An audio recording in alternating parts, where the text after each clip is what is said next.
Hello, so I have just finished filming the book review section for my last 24-hour readathon, which I did back in March, but I didn't film the review for a long time because I just keep putting it off and procrastinating on it. So I decided to finally film my review so that I can finally upload my last readathon before I upload this readathon.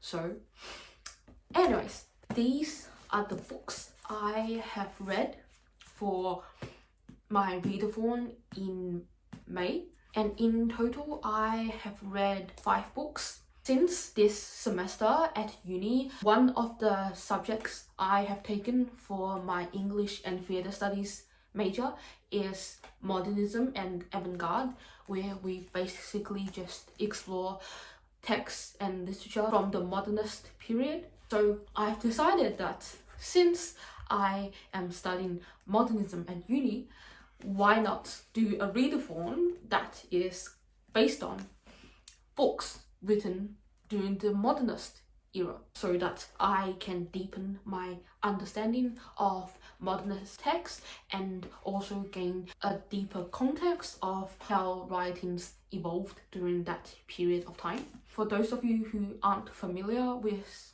the modernist movement, it's basically just a movement that began around the 1890s, but it didn't really kick off until late 1910s after the Great War, also known as World War One, and the height of modernism was the 20s, the Jazz Age, and it began to fall around the 30s with the onset of the Great Depression and the outbreak of World War II, when people's interest and attention were directed elsewhere from the arts, and they became more concerned about more pressing issues than reading literature and trying to break down old traditional forms and take art to a new innovative direction. Generally, it is considered that modernism is between 1900 and 1940s, and from the 1950s onwards you have the postmodernist. I've decided to cover the range of the modernist period, so I have chosen one book from each decade between 1900 and 1950s, and I tried to pick books that covered a diverse range of voices and nations and cultures. The first book I have chosen is Kim by Rudyard Kipling, and Rudyard Kipling is the writer who wrote The Jungle Book, and he was born in British colonized India to British parents, and he spent his childhood in India before being sent back to England to go to school, which is what British colonists usually did back then. And even though Rudyard Kipling got sent back to England, in his works you see really strong references to India and Indian culture.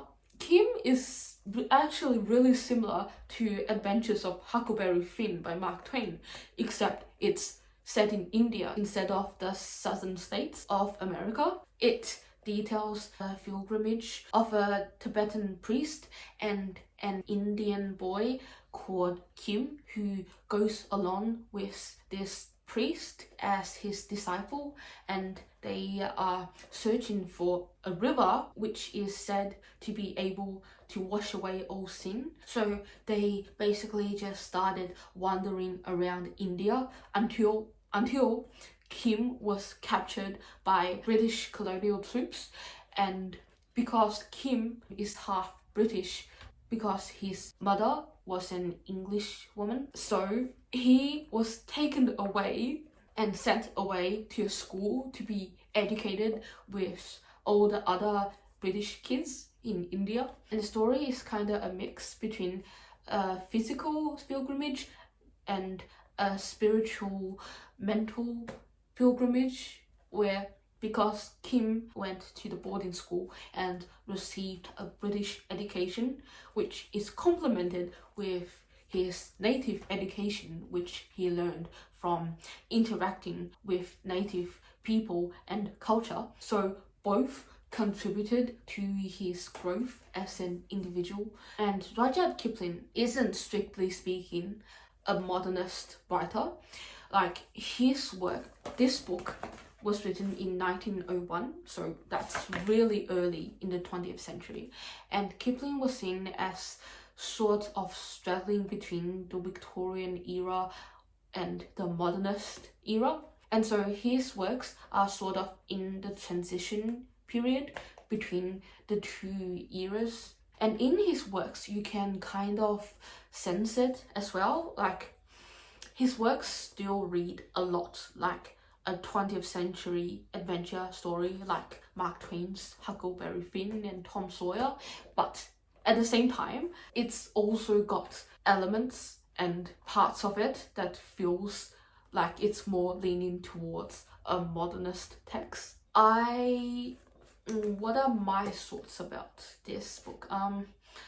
I didn't exactly enjoy reading this book, which you can probably tell from my footage of my readathon, as I basically just spent half of my readathon reading this book, and the rest of the 4 books I've read in the second half. This book actually doesn't look really thick. Like, it's quite thin, but it's taken me so long to get through it. Like, I guess I just didn't really echo with the writing style, and the story isn't something I necessarily was able to connect with under one reading session. That is that book. Moving on to my next read, which is Even Frome by Edith Wharton, and this book I've enjoyed way more than Kim, and it's a really short story. It's only about, like, I think less than 100 pages.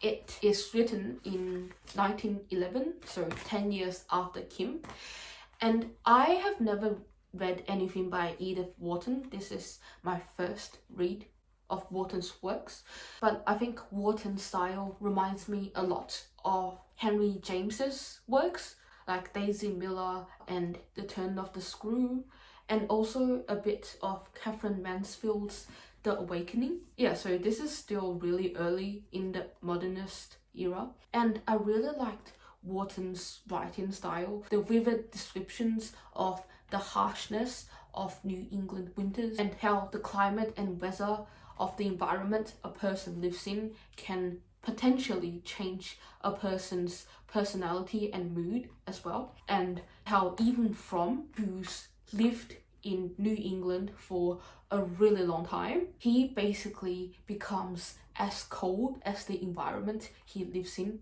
And also his wife, who used to be really jubilant and jovial, but ever since moving into his little hut in the middle of the snows, she has also become really icy and cold and frigid. It explores the psychological dimension of how much a person's personality and character is as a result of their environmental conditions.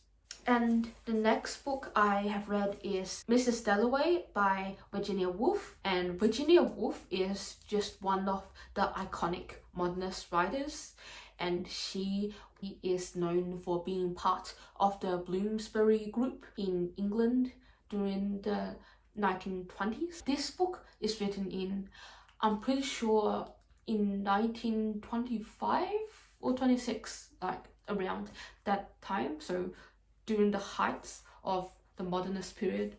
And this is my second Virginia Woolf book.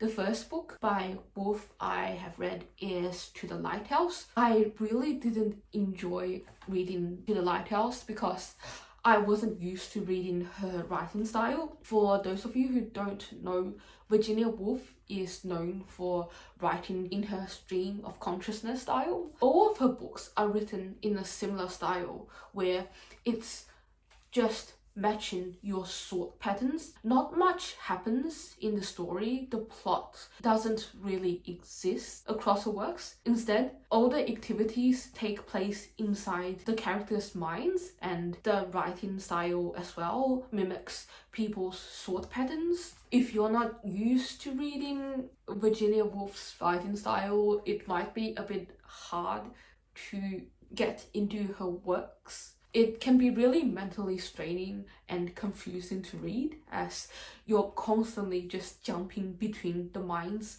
of the characters and also jumping between time, and you become confused who is actually doing the thinking. Yeah, I think I am starting to get used to Virginia Woolf's writing style. So I enjoyed Mrs. Dalloway so much more than To the Lighthouse. Yeah, I think that's the thing with reading authors. Usually authors all have a really similar writing style across their works. Reading their first works are usually the hardest because you're reading the book as an individual work instead of part of an overall. When you start reading multiple books written by a single author, you start gaining a better scope of the style of the writer. And the next book I've read is Their Eyes Were Watching God by Zora Neale Hurston, who is notably part of the Harlem Renaissance during the 1920s. And this book was published in 1937. So this is written a long time after the Harlem Renaissance, which took place in Harlem, New York during the 1920s, from 1920 to about 1930. The height of the Harlem Renaissance was in 1925, but then it sort of plummeted when the Great Depression kicked in 1929. Their Eyes Were Watching God still had really strong themes and topics that were central to the Harlem Renaissance. And this book is about an African American girl who is living and struggling through the post-Civil War American society. And the main character, who's called Janie, struggles against both racial discrimination of the Jim Crow laws, as well as the disadvantages of being a woman in the late 19th, early 20th century. This is also my first time of reading Zora Neale Hurston's works, and Hurston just writes literally the best first sentences in her chapters. Like, every single chapter starts off with just such a spectacular first line. Okay, so this is the first line of this book. Ships at a distance have every man's wish on board. For some, they come in with the tide. For others, they sail forever on the horizon, never out of sight, never landing until the watcher turns his eyes away in resignation, his dreams mocked to death by time. That is the life of man. Like, how superb is that? Last but not least is The Plague by Albert Camus.